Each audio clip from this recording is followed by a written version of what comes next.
अब बात आती है, अब हम लोग ने छोटी छोटी चीजें समझ ली। ड्रेनेज क्या है? ड्रेनेज मतलब नदी का बहना, या एक ड्रेनेज पार्टिकुलर रिवर सिस्टम को भी डिफाइन करता है, जैसे गंगा ड्रेनेज, ब्रह्मपुत्र ड्रेनेज एक पार्टिकुलर नदी तंत्र को डिस्क्राइब करता है। और ड्रेनेज बेसिन मतलब वो इलाके को डिस्क्राइब करता है जिससे वो नदी तंत्र बह रहा है ना।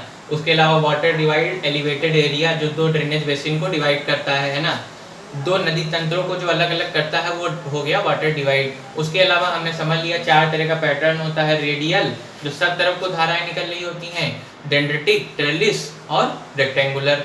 उसके अलावा बात आती है क्या? उसके अलावा बात आती है रिवर के 3 course, upper course, middle course, lower course. Upper course में बहुत तेज रफ्तार होगी, खूब सारा इरोजन करेंगी, इरोजन और वेदरिंग। मिडिल कोर्स में रफ्तार कम होगी, थोड़ा थोड़ा डिपोजिशन करेंगी। लोअर कोर्स में बहुत ही ज्यादा रफ्तार कम हो जाएगी। तो जो मियांडर होते हैं वो कन्वर्ट हो जाते हैं ऑक्सबो लेक में। ऑक्स जैसे ये है, बैल है, तो बैल के पीठ पे क्या ऐसे रहता है, तो कुछ वैसा ही तो है ऑक्सबो लेक। जो ऐसा नदी मतलब वहां पे इतना ज्यादा मिट्टी भर देती कि वो तालाब बन जाता, पट जाता उसका रास्ता। नदी अलग से बहने लगती है और वो उतना रास्ता पट जाता है, वो तालाब जैसा बन जाता है, वही ऑक्सबो लेक हो जाता है। उसके बाद अब हम आते हैं सीधे हिमालयन रिवर्स पे। 2 तरह की रिवर्स, हिमालयन, पेनिनसुलर। तो हिमालयन में हमको पढ़ना है Brahmaputra river system, Ganga river system. System का मतलब ये है मेरा कहने का कि कोई भी नदी प्लस उसकी सहायक नदियां, कोई भी नदी प्लस उसकी सहायक नदियां, रिवर सिस्टम। तो सबसे पहले हम पढ़ते हैं, कौन सा हमको पढ़ना भैया? हमको पढ़ना सबसे पहले इंडस रिवर सिस्टम।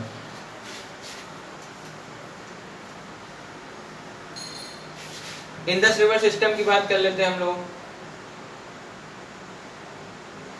इंडस नदी है ना, इंडस नदी कहाँ से निकलती है? इंडस नदी निकलती है हमारा तिब्बत, आप लोग जानते हैं तिब्बत, नेपाल के जस्ट ऊपर जो है। पहले तिब्बत होता था जो कि प्लेट्यू रीजन है ना, फिर बाद में उसके बाद वो क्या कन्वर्ट हो गया, उसके बाद वो चीन ने कब्जा कर लिया पूरा, तो तिब्बत अब तिब्बत को आप समझ सकते हैं चाइना ही है। तो तिब्बत में हमारी मानसरोवर लेक है, बहुत ही फेमस पिलग्रिम प्लेस है, वहाँ पे मतलब श्रद्धालु जाते हैं। मानसरोवर लेक, कैलाश माउंटेन्स आपने सुने होंगे, तो उसी में है हमारी मानसरोवर लेक। तो मानसरोवर लेक के पास खूब सारे ग्लेशियर्स हैं, और वहाँ पर मतलब जो बहुत बड़ी बड़ी नदियां हैं उनका उद्गम मानसरोवर लेक के पास से होता है। वहाँ पे ऐसे ग्लेशियर्स हैं जहाँ से वो नदियां निकलती हैं, जैसे कि हमारी इंडस नदी हो गई, सतलुज नदी हो गई, और हमारी ब्रह्मपुत्र नदी हो गई। तो जो मानसरोवर लेक है इसके पास से ही हमारी इंडस नदी का जो है सोर्स है या उद्गम होता है। River Indus rises in Tibet near lake Mansarovar. फिर मानसरोवर लेक से निकलते हुए जाती है, जैसे कुछ एक आइडिया दे देते हैं आपको, है ना, मैप बना लेते हैं, बेटर रहेगा।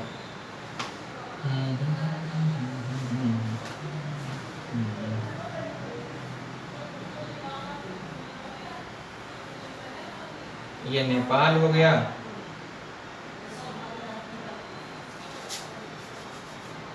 ये है ना मानसरोवर लेक हमारी यहाँ, ये नेपाल है, ये नेपाल है, लिख दें नेपाल। ये इंडिया, ये तिब्बत हो गया, ये मतलब ये तिब्बत वाला रीजन हो गया नेपाल के ऊपर वाला।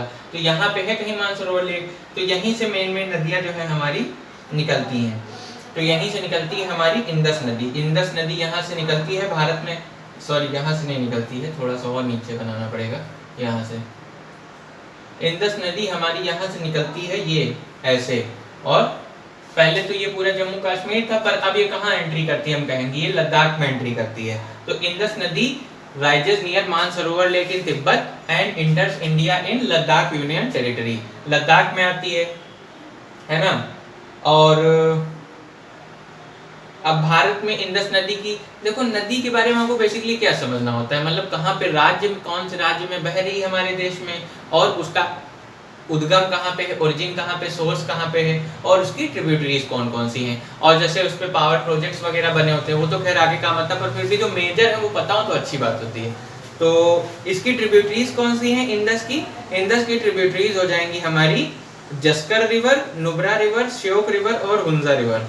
हालांकि आप याद रखते हैं तो अच्छी बात है। वैसे जस्कर, नुब्रा, श्योक, हुंजा है ना, ये इसको कश्मीर रीजन में मिलती हैं, और फिर बल्टिस्तान, गिलगिट होते हुए ये पाकिस्तान की तरफ मुड़ जाती है ना, यहाँ से ये पाकिस्तान में एंट्री कर लेती हैं, फिर साउथ वर्ड बेंड हो जाती हैं, और फिर होते होते होते कराची के पास जाके अरेबियन सी में जो है मिल जाती हैं अरेबियन सी में। तो ये है इंडस नदी। अब इंडस नदी है तो इसकी खूब सारी जो है वो भी होंगी, क्या कहते हैं, सहायक नदियाँ।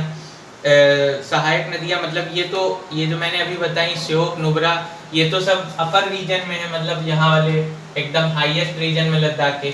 इसके अलावा जो हमारी पंजाब प्रांत वाली नदियाँ हैं जो आपने बहुत फेमस है ना, झेलम, चेनाब, रावी, ब्यास, सतलुज, ये भी पता होना जरूरी है।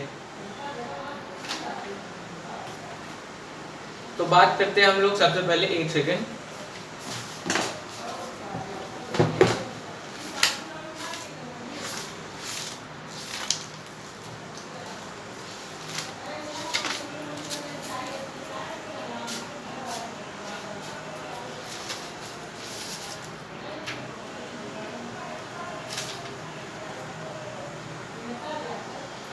हाँ, तो झेलम नदी की बात करते हैं। झेलम नदी जो है हमारी राइजेस फ्रॉम स्प्रिंग। झेलम नदी हमारी वेरीनाग ग्लेशियर है। ये कहाँ पे है? वेरीनाग ग्लेशियर है हमारा पीर पांजल रेंज में। अब बात आती है पीर पांजल रेंज कहाँ पे है। तो रेंज हमने आपको शायद उसमें पढ़ाई थी, फिजिकल फीचर्स ऑफ इंडिया में, जब हम हिमालय पढ़ रहे थे। सबसे ऊपर ये काराकोरम रेंज है, लद्दाख में है ना, काराकोरम रेंज। उसके बाद लद्दाख रेंज है हमारी, ये लद्दाख रेंज। उसके बाद रेंज मतलब पहाड़ी की पूरी एक श्रृंखला, काराकोरम रेंज, लद्दाख रेंज, फिर जस्कर रेंज है हमारी। ये हो गए हमारे ट्रांस हिमालय का पार्ट। उसके बाद क्या आता है? पीर पांजल रेंज आती है यहाँ पे, पीर पांजल रेंज आ जाती है यहाँ पे। और पीर पांजल रेंज में ही हमारा, पीर पांजल रेंज में हमारा क्या बसा हुआ है? हमारा कश्मीर जो है वो पीर पांजल रेंज में कह सकते हैं पार्ट है। कश्मीर वैली है ना, तो पीर पांजल की तलहटी पर है हमारा कश्मीर। ऐसा पीर पांजल की वैली में, पीर पांजल जो रेंज है उसकी वैली में हमारा कश्मीर है। तो ये जो झेलम नदी है, झेलम नदी जो है पीर पांजल वैली, पीर पांजल रेंज से ही निकलती है, वेरीनाग ग्लेशियर से। उसके बाद बात आती है चेनाब नदी की। बहुत ज़्यादा आपको पढ़ने की जरूरत नहीं, बस मेन जान लीजिए कहाँ से निकलती, कौन सा सोर्स है ना। चेनाब नदी की बात करते हैं तो इंडस की जो लार्जेस्ट ट्रिब्यूटरी है, सिंधु नदी या इंडस नदी की लार्जेस्ट ट्रिब्यूटरी है हमारी चेनाब नदी। चेनाब नदी की बात करें तो ये दो नदियों से या दो धाराओं से मिलकर बनती है, एक चंद्र और दूसरी भाग। तो इसको चंद्रभाग भी कहते हैं, मतलब दो धाराओं से मिलकर बनती है, एक चंद्र और एक भाग, तो इसको चंद्रभाग भी कहते हैं चेनाब नदी को। इसके अलावा सतलुज नदी हमारी, सतलुज नदी आपको पता है, इस पे बहुत ही फेमस एक वो हमारा पावर प्रोजेक्ट है, कौन सा? Multipurpose power project. एक होते हैं जैसे प्रोजेक्ट मतलब जैसे कि एक वो बना देता है डैम, आप लोग देखते होंगे बन जाते हैं ना, तो उनका एक ही पर्पस नहीं होता, कभी कभी एक पर्पस होता है, कभी कभी खूब सारे पर्पस होते हैं। मतलब आप डैम से बिजली भी प्रोड्यूस कर लेंगे, उस वाटर के यूज से आप वहाँ पे टूरिज्म स्पॉट भी बना देंगे, लोग घूमने आएंगे, उससे रेवेन्यू मिलेगा, है ना। दूसरी चीज आप वहाँ पे जो है फिशिंग का वो भी हो जाएगा, मछुआरों के लिए फिशिंग का भी इलाका हो जाएगा। आप इलेक्ट्रिसिटी भी उसी से प्रोड्यूस कर लेंगे, वाटर को भी आप मैनिपुलेट कर पा रहे, कंट्रोल कर पा रहे हैं कब कितना छोड़ना है। तो एक प्रोजेक्ट के कई सारे यूज हो जाते हैं इस तरह से, है ना। तो वैसे ही एक हमारा प्रोजेक्ट है भाखड़ा नंगल डैम, जो कि सतलुज नदी पर बना हुआ है। और सतलुज की क्या बात करें, सतलुज को शताद्री भी कहते हैं। और सतलुज जो है एक रक्षताल नाम की जगह है मानसरोवर के पास। मानसरोवर लेक जो है हमारी, मानसरोवर झील तिब्बत में, उसके पास में एक रक्षताल लेक है, रक्षताल। तो वहां से निकलती है सतलुज नदी और कहाँ पे एंट्री करती है? ये हमारी एंट्री करती है हिमाचल प्रदेश में। हिमाचल प्रदेश में एंट्री करती है कौन से पास से? पास, अभी मैंने पास भी नहीं पढ़ा, हालांकि पास का मतलब होता है जैसे आप रोड जाते हैं, तो जैसे पहाड़ी रास्ते होते हैं, ये हमारी रोड्स जो हैं, जो रोड्स हैं ये प्लेन इलाकों में है, अगर यही रोड्स पहाड़ी इलाकों में है तो उनको कह देते हैं पास। पास मतलब रास्ते, पहाड़ी रास्ते, बस, है ना। तो ये जो सतलुज नदी है ये निकलती है रक्षताल लेक से और हिमाचल प्रदेश में एंट्री करती है कौन के पास, कौन से पास से? पास का नाम है शिवकीला पास। शिवकीला पास से एंट्री करती है हिमाचल प्रदेश में, ठीक है, इतनी सी बात। उसके अलावा इस पे कौन सा पावर प्रोजेक्ट है? भाखड़ा नंगल डैम है सतलुज नदी पर, पंजाब में, है ना। इसके बाद बात करते हैं और झेलम, चेनाब, रावी, ब्यास, सतलुज। उसके अलावा बात करते हैं, हाँ, तो ये हो गया हमारा इंडस रिवर सिस्टम। बस बेसिकली ब्यास नदी भी ऐसे ही मतलब ये बेसिकली मतलब ये है झेलम, चेनाब, रावी, ब्यास, सतलुज आपकी बेसिक जो है सहायक नदियां हैं किसकी? इंडस नदी की।